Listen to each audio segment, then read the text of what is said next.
La une de Jeune Afrique avec François Soudan, bonjour.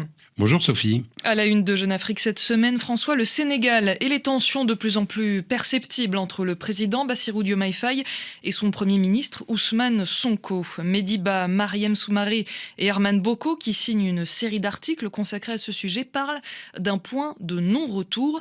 Pourquoi un tel constat ? Les premiers signes de tension entre les deux hommes, ils sont apparus 3 ou 4 mois à peine après leur accession au pouvoir en avril 2024, au point d'ailleurs qu'il est permis de se demander si le fameux slogan électoral Diomaye c'est Sonko n'était pas dès le début une simple illusion. Mais là, c'est la première fois que le président Faye, dans une interview télévisée le 2 mai au soir, répond aussi directement aux coups que lui porte depuis des mois le Premier ministre Sonko et les cadres de son parti PASTEF.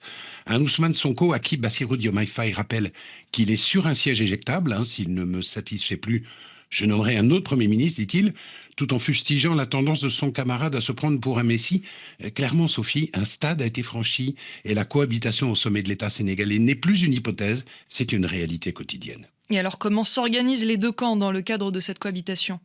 Alors, les hostilités, si je puis dire, étant désormais ouvertes, chaque camp peaufine sa stratégie avec en perspective les élections locales de 2027 et bien sûr la présidentielle de 2029.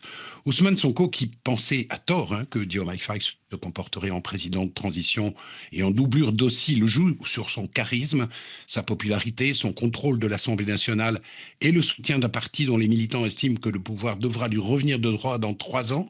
De son côté, le président Faye s'efforce de structurer une coalition en dehors du PASTEF, au sein duquel il est très affaibli, en ciblant notamment les élus des communes périphériques. Il joue aussi sur ses prérogatives régaliennes, qui ne sont pas minces dans un régime semi-présidentiel, sur son image beaucoup plus rassurante que celle de Sonko auprès des bailleurs de fonds. Et il s'entoure d'une équipe de collaborateurs fidèles, d'où les éléments pro-Sonko ont tous été écartés, le dernier en date étant le porte-parole de la présidence Oussenouli, limogé le 30 avril, Sophie. Alors François, le Sénégal s'installe-t-il dans une crise politique durable ? Quels sont les scénarios envisageables ? Alors, l'hypothèse d'une réconciliation entre les deux hommes étant désormais très peu probable, tous les scénarios de rupture sont possibles. Le président peut effectivement congédier Ousmane Sonko et nommer un autre Premier ministre, lequel aurait à affronter une majorité hostile à l'Assemblée. Il peut aussi dissoudre cette Assemblée, ce sera possible à partir du mois de décembre, en espérant fracturer le PASTEF à ses risques et périls. Le Premier ministre peut démissionner et on peut aussi envisager le fait que la cohabitation actuelle devienne pérenne. Le problème, Sophie, c'est que les Sénégalais se demandent qui dirige réellement le pays et que cette crise larvée aux allures de lutte fratricide nuit à la prise en charge des vrais problèmes. Le mécontentement social, il est perceptible. Il y a beaucoup de promesses de réformes qui sont en panne.